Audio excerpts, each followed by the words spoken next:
of 2015 MLS Best 11 players. Dax McCarty, Sasha Kleshton, Bradley Wright Phillips once again. Yeah, it's a balance, with some younger players as well. And it's a very clever balance, I think. On the bench, Ozzy Alonso's there, Benny Feilhaber, you mentioned, Victor Joa. To see Sasha Kleshton in full flow and Dax McCarty and Moises Hernandez, it's Matt Hedges. I'm sure a lot of fans of the game just have been looking forward to this match for a long time. And after a properly taken kickoff, we're finally underway. And the weather much better for Des Moines than it was last round. 30, 40-mile-an-hour winds in a driving rainstorm against Sporting Kansas City. Happy to have you with us this evening for what should be a fun one. You talk about the magic of this tournament and the teams that fans just tend to get behind of our lead.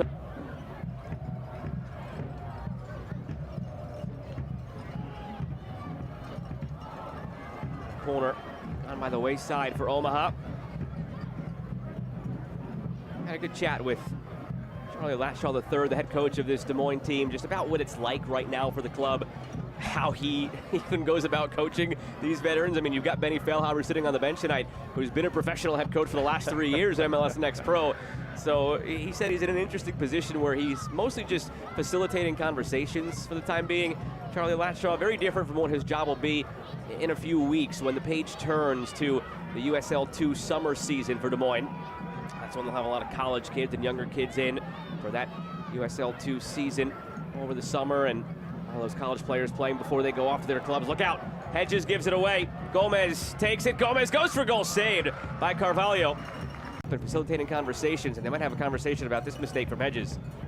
Fortunately, it's out at a tight angle, and it's pretty difficult for... I think it's an effort to applaud for Des Moines. At this time of year, it's tough to get a group of college guys together who are still in their spring semester before they start turning the page to next season. You don't really have a training camp because your season doesn't begin until the end of May. So how can you make this fun for everybody? Insert the serendipity that was getting in touch with Sasha Kleshton last year and expanding it this year. It's great for the club, jersey sales, the whole lot. Now defending on their heels again, deflected out for a corner, and then they go back into their summer USL 2 mode in the summer.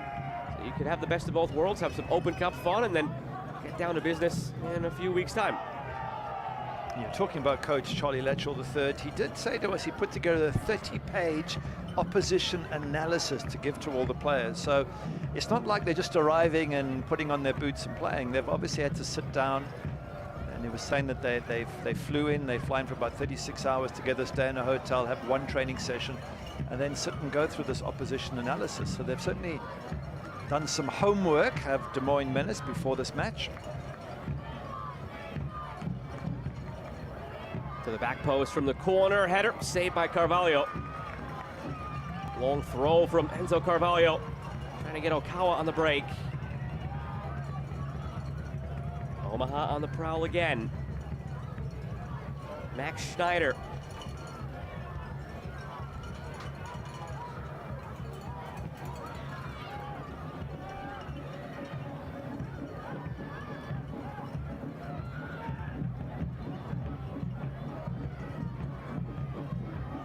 Ostrom deflected. And officials conferring about this. Hagen looking for support, finds it. Chifamba further back to Hedges. Moises Hernandez, they haven't had much of the ball yet, Des Moines. Set up shop here in the attacking half. Hernandez gives it away.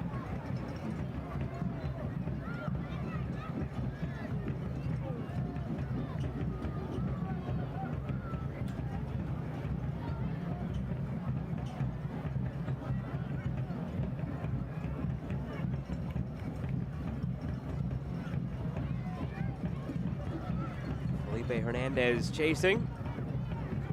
Hernandez currently still suspended 3 years from MLS for a second violation of the gambling policy. Akoff slots it in behind. Gomez centering, loose near the penalty spot and blasted in. Dion Akoff continued his run and puts Omaha on top.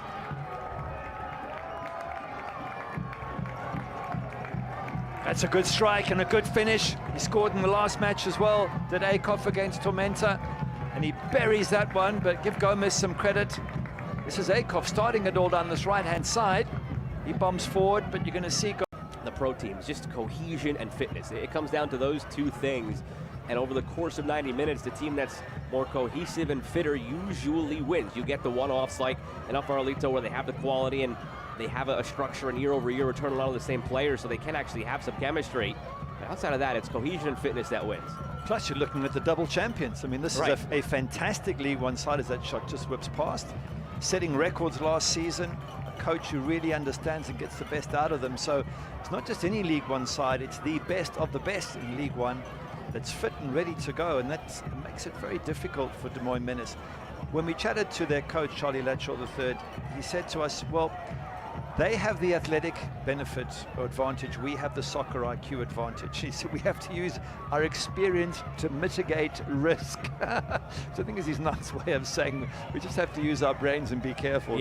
Don't get into a foot race is a better way to translate that. And there's one here now as Hedges goes into it, and the foot race lost by Hedges, making some contact here.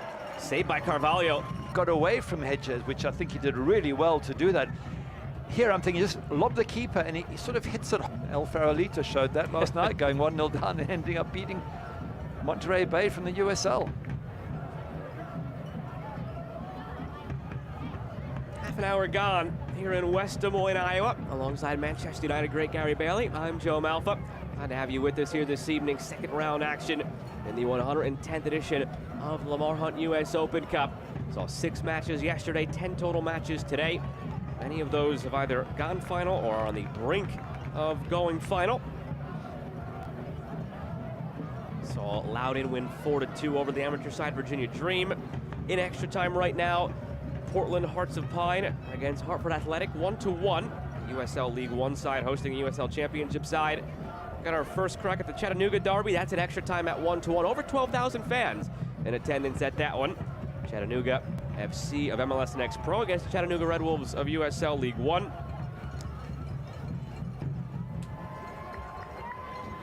Had an all League One matchup. This one from distance is saved by Carvalho. All League One matchup between Knoxville and Greenville. Knoxville won at 3-1 on the road. Westchester FC of USL League One 3-2 over at New York Pansipri in the amateur side. FC Naples of League One up 2-0 on the amateur Little Rock Rangers. Now 3-0, excuse me. That one just updated in real time. And FC Tulsa up 3-1 on the road against Forward Madison.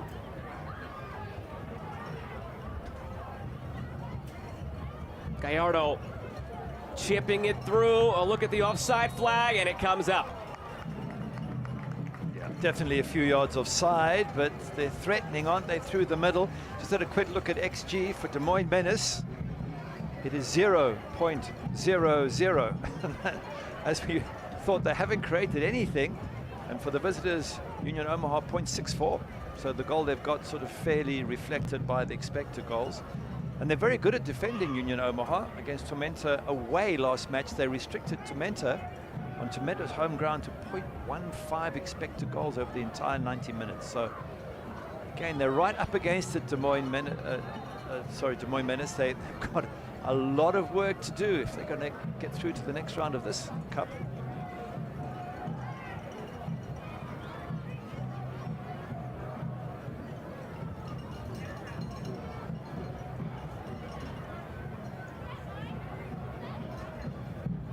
Back line untested so far for Omaha. Here goes Union Omaha once again. 2v4, but with some pace. Shot from a wide angle, parried right in front. Mistake from Carvalho. Pouncing is Gomez, and it's 2-0 to the Owls.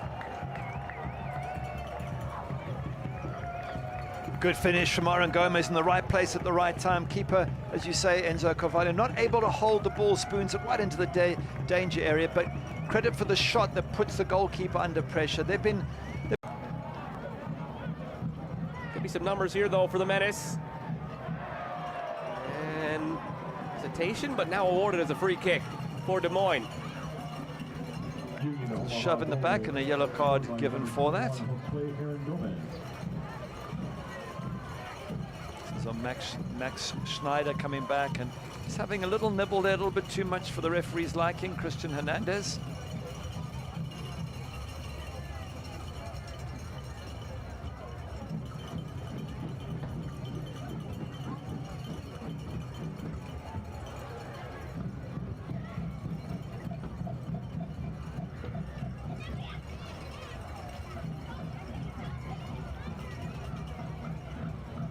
Kleshtin standing over it. Gary, you might not like the football grid on the field, but it does tell you exactly how far this is. Kleshtin goes for goal, and it skips into the arms of Cole Jensen. I'm hoping that shot is on target. It looked like it was maybe just going past the post, but I hope it's on target, because at least they can point to their first shot on target in the first half. Really haven't bothered Cole Jensen at all. It's going to take something special from Sasha Kleshtin and Dax McCarthy and company if they're going to turn this around. They're going to have to roll back the years to when you were watching them 10 years ago and do something really wonderful. Gallardo.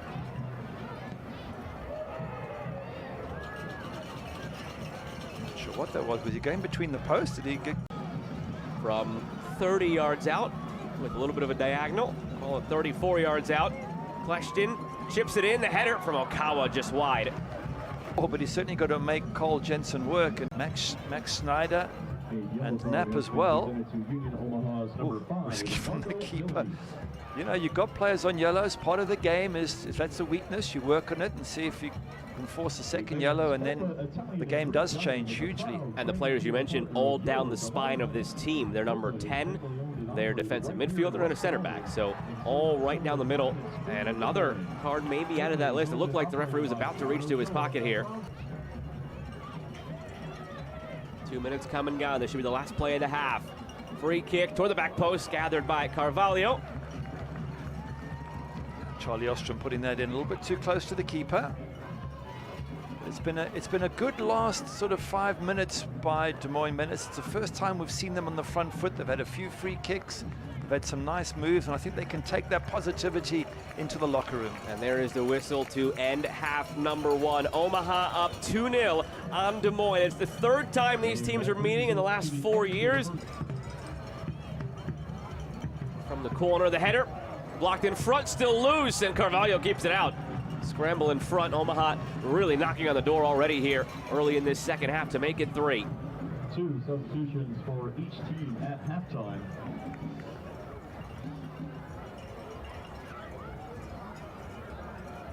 Ors Navarro drops it back, saved by Carvalho at the near post, denying Ostrom. Have made changes, but Ors Navarro is really a decent player. They seem to have brought on board. For such a young club, Union Omaha began play in 2021, the second season of USL League One, a league that started back in 2019. Right from the jump, the success was there. McCarty floats one, chested down nicely, some contact there, penalty! This is how they did it last round. The most likely way they could win it is through red cards, and they both have happened in one go here. Just that hand out, there wasn't much, but as soon as he felt it, down he went, and there was enough for the referee. And that's that football IQ they were talking about. Jensen hasn't retreated to his line yet. Some mind games from the young goalkeeper. A lifeline for Des Moines. Benny and his vets have one back, and they have a pulse. Down a goal, and now up a man. Wow, that little moment of skill and football awareness, football IQ.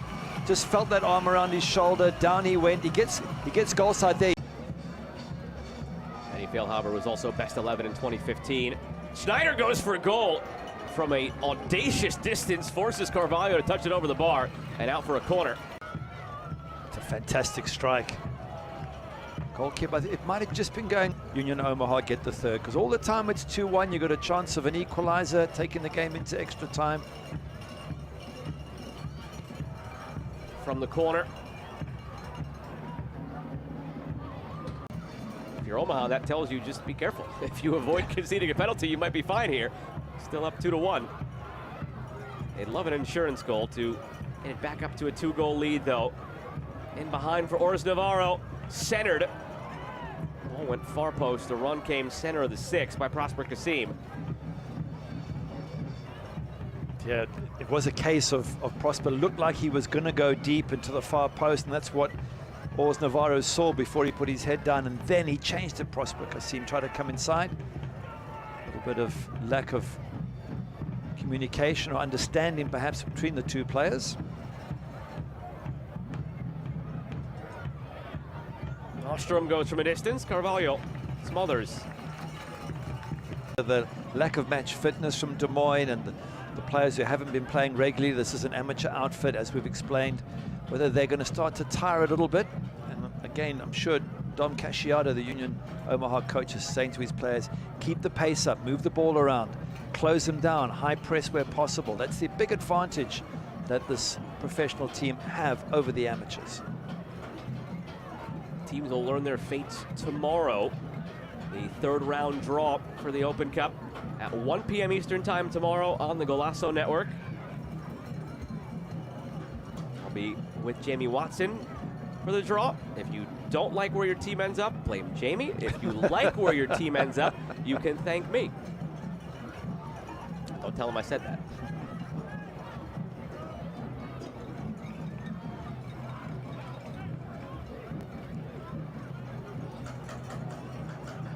Famba continues to just ping it all around the park. Just pulling the strings in the midfield. Sent goalward here and saved by Jensen. Not a bad effort from Tommy Thompson, cutting in on his right foot. Paso. Mark Bronick just signed his pro deal back in October. Third academy player through Omaha's system to sign a first team deal. And is that Sasha Kleshtin? Oh, he just got a red card from the bench. They're going to have a lot of fun with that this weekend on Apple TV.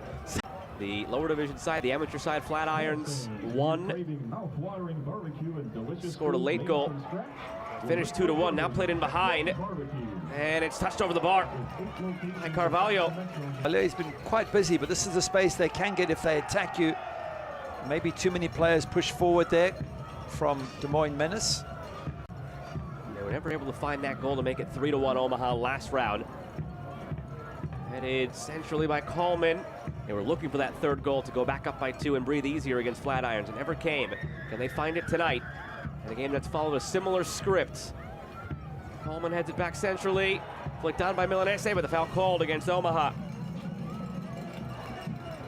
Kate Hagen going down there, and he just took that sort of contact and hit the ground. And generally when defenders do that, they'll get the benefit of the doubt from the referee.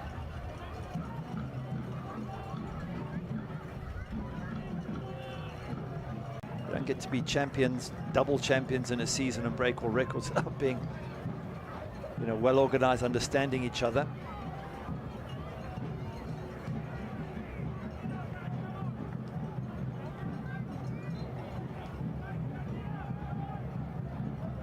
More fresh legs coming for Des Moines. It'll be their fifth and final sub. Mikey Ambrose on, Tommy Thompson off. Number 7, Thomas Thompson. Omaha still have 2 subs and 2 windows remaining. They would like to use them. Isidro Martinez now. Martinez took a deflection, cleared by Lucas Rosa. Only as far as Gomez. Aaron Gomez goes for a goal. Gomez puts it wide.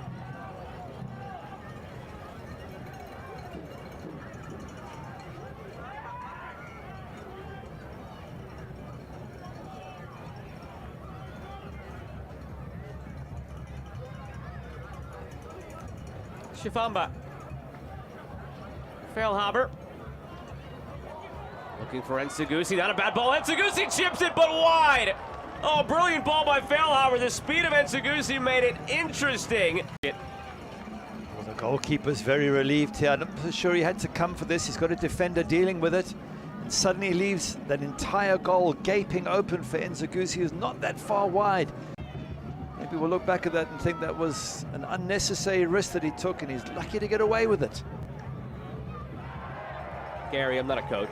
They're quarterfinalists from back in 2022, and it looks like their run will continue. There's the final whistle. The Owls fly into the third round, 2-1 over Des Moines.